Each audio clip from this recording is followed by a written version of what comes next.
David Bizard here, and you are watching PowerTec 10.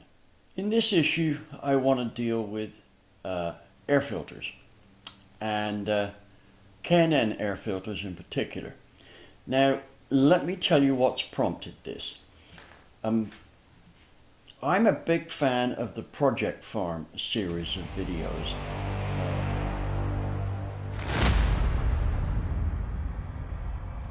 We recently tested hex Allen keys and there's a huge difference between the brands. But what about hex Allen sockets? We've got a bunch of different brands to test today, so let's get the testing underway and see which brand is the best. In the first test, we'll see which brand can handle the most torque. Then we'll see which ones can handle impact and which ones will snap. At a price of $15, the least expensive brand we'll be testing is made by Pittsburgh and sold at Harbor Freight.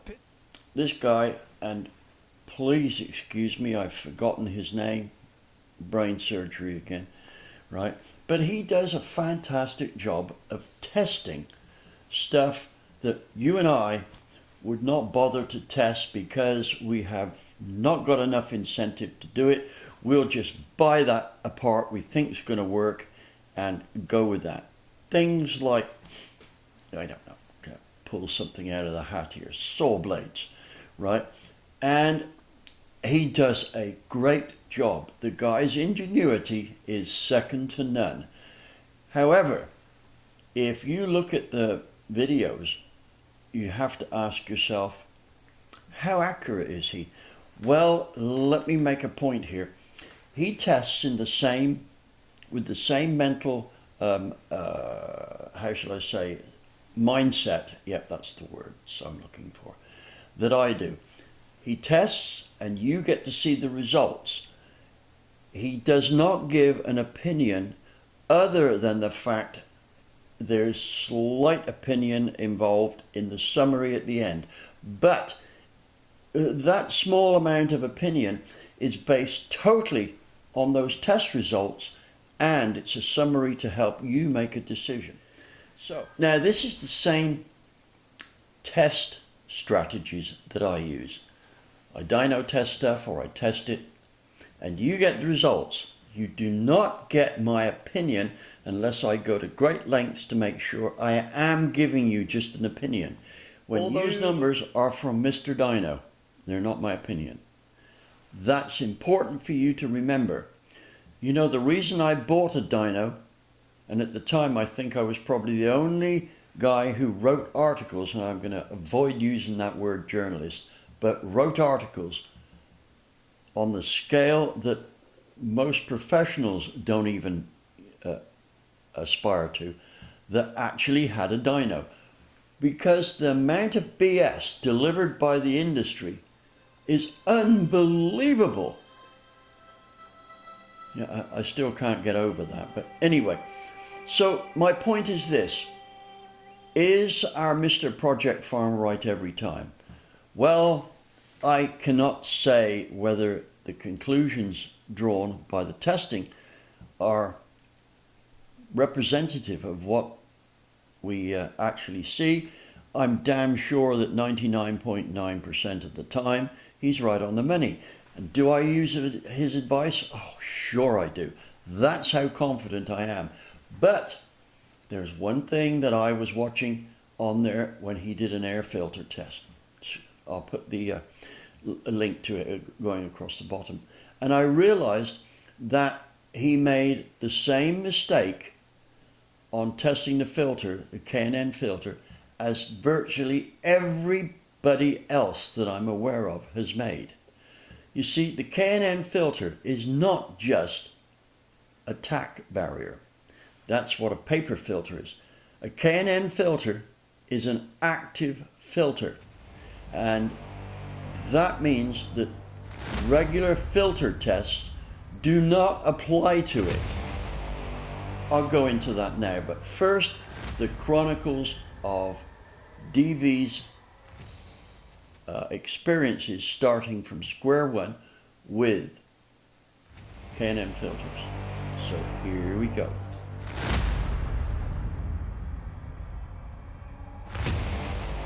The year is 1976, and I'm living in Tucson, Arizona. And that year I attend my first SEMA show. Specialty Equipment Manufacturers Association show. Anyway, in those days, it was held at the Anaheim Convention Center in California. And at that time, I had just wrapped up doing the manuscript for my best-selling book on minis. It was basically how to hot rod your mini, right? Engine mods and chassis mods and everything. Of course, I didn't know it was going to be a bestseller then, but anyway, part of it was a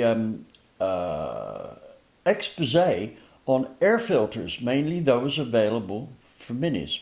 Nothing else was applicable. And I have to tell you, the selection that was available was pretty abysmal. If they flowed, they didn't filter. If they filtered, they didn't flow. That was universal. On my Mini at the time, I used a big paper element and I made my own filter case.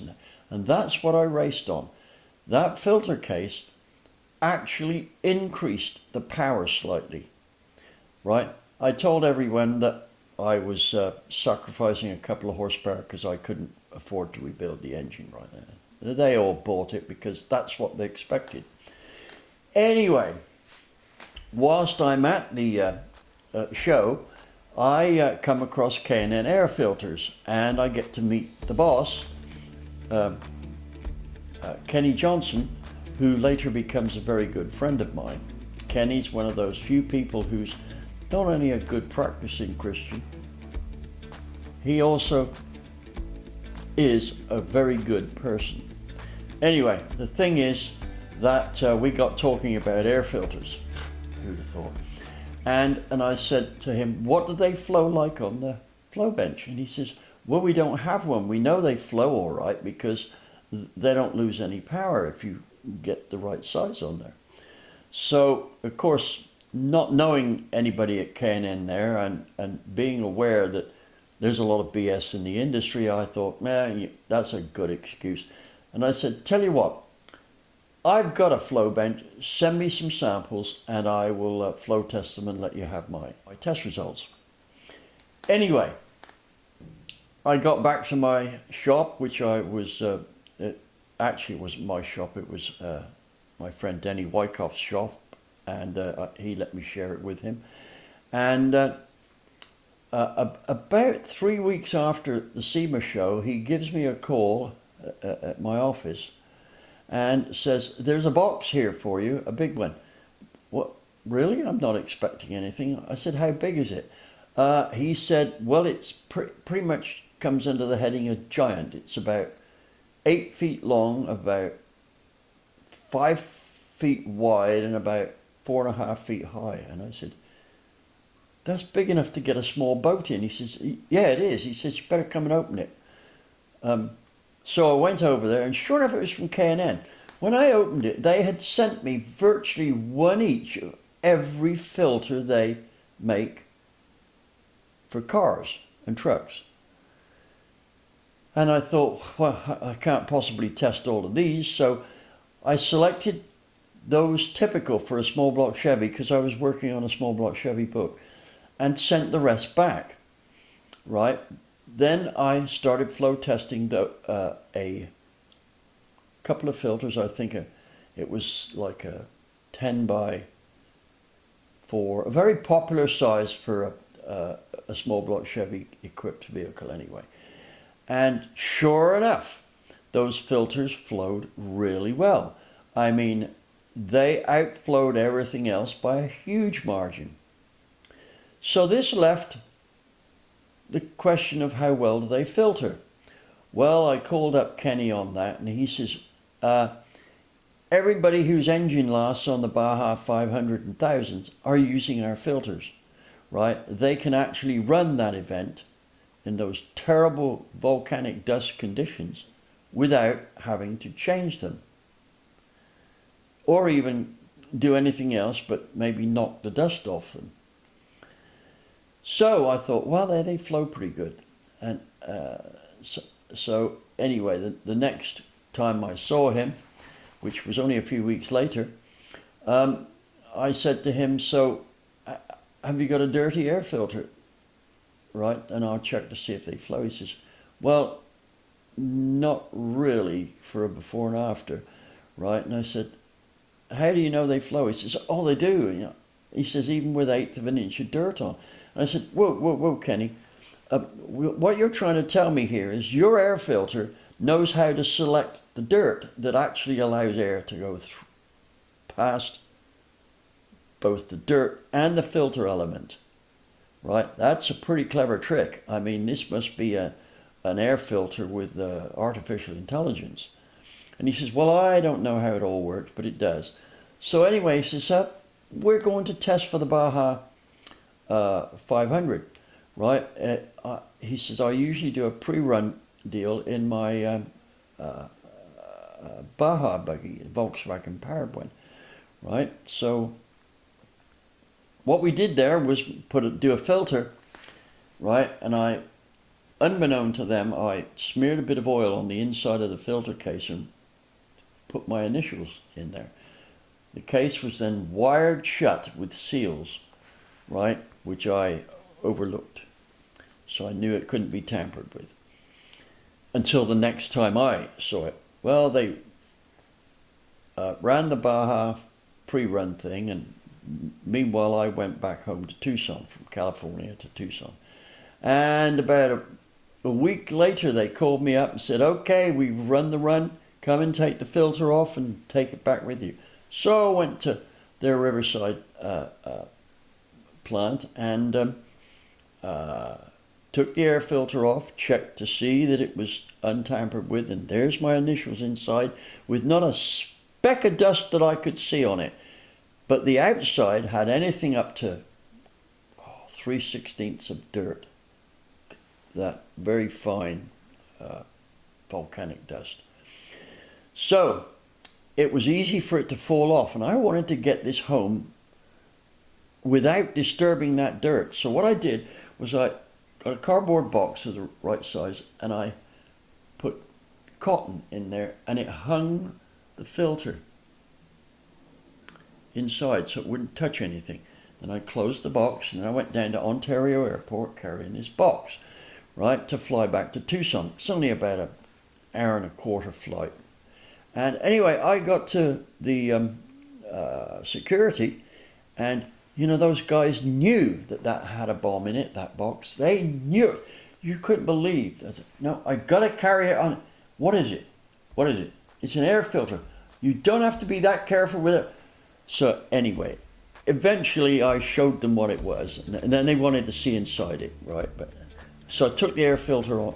I eventually got on the plane, flew back, went straight from the airport to Denny's shop where my flow bench was, put the filter on the bench because I got the before figure with a similar and identical filter and flowed it. And I could not believe how little it dropped flow. I'd got some paper elements the same size that were brand new and flowed less than that dirty air filter. That was my introduction to air filters. Every time I made a guess on it, I was wrong. Somebody needs to apologize for the fact that they said, I think I'm always right. No, there was 2 occasions right there where I had preconceived notions and I was wrong on both occasions, right? Anyway, the thing is that air filter worked. Now let's look into the technology that's behind it so you can understand why. Now I'd like you to stop and think about this. How could we have a Can-N air filter with maybe 3/16, even as much as 1/4 of an inch of dirt on it, still flow as much as a brand new paper element? What was the trick here? Surely the dirt should now be the limiting factor, and the construction of the filter should be irrelevant. Well, that's the way it looks. And I must admit, it took me ages to figure out how the filter worked. First off, I thought it was electrostatic. Now, I got to tell you, this time I had done a whole load of formulas and things like this on sizing and that for K&N, which, by the way, is in their catalogue. All those formulas and everything, that's what I did for them, right? What they did was they had me as a consultant to, how shall I say, optimize filter use and to find out how it actually worked. Well, my first guess was it was electrostatic, because Kenny said, well, the oil has got like a 2-volt static charge on it, residual charge. Okay, so we set up a deal where we measured the voltage across the air filter. The static electricity built up as the air went through it, and for it to work like I expected, I thought it should generate at least 20,000 volts, right? And we fired that engine up. It never got over 2 volts. So that was obviously not it. So now I had a real problem. How the hell did it work? Well, I happened to be talking to a very good friend of mine who was a heart specialist. He's also my personal doctor. The reason he was my personal doctor was he was also a very personal friend. Anyway, he happened to be talking about lung tissues, because I've not got very good lungs, right? And he said that the lungs have lots of hair on them, little hairs, little things that stick up, and they wave around and they sweep the air. And I thought, whoa, just a minute. That may be how a K&N works, because it's not a paper filter. It's a cotton and wire gauze filter. Now, the thing is if you hold that filter up to the light, you will see big holes in it. And I'm talking about holes that can be as much as 5/1000ths of an inch across. So, theoretically, they should be able to let a 4.9 thousandths dimension piece of dust through those holes, right? But it doesn't. Why is that? That's why I looked at the electrical thing, thinking maybe the particles were attracted to those hairs on the cotton and they stuck to that, not the hole. Regular paper filter, the dirt goes for the hole. That's why they plug up. So once there's a bit of dirt in every hole, that filter doesn't filter. The K&N's different. Here's what happens. As the pulsing of the engine draws the air in, right, those little tiny strands of cotton, the furry bit of the main cotton stream, look at it under a magnifying glass, they do this. Now, you can see that there's an easy path for air to go through there because there's still holes. But those deals, my fingers, are sweeping the air. And what happens is the particle of dust hits one of those fibers, the oil on it causes it to stick, and it stays on the fiber. It doesn't plug the hole. Now here's the downside. If you take a K&N air filter and put it through the regular SAE tests, where they suck air at a constant depression, what happens to those elements is they just fold in like that. There's no vibration there. So the filter actually filters far less capably than a paper filter. On the other hand, when it's attached to an engine, it filters way better than a paper filter. Now, when our friend, God, I still can't remember his name. My apologies. When our friend at Project Farm tested, he tested steady state. That meant that the K&N air filter showed worse results than some of the paper filters. When in practice, you put it on a Baja or an off-road vehicle, and it's the only filter that will survive the dirt without a power loss. That is the story of K&N. If you want to buy a filter that cannot be beaten for performance, you buy a K&N. Now, there are a couple of filter companies out there that have copied the K&N filter. And there's one filter, S&B. It is hard to figure out which is which if I showed you two. But the S&B is a nylon or an artificial fiber.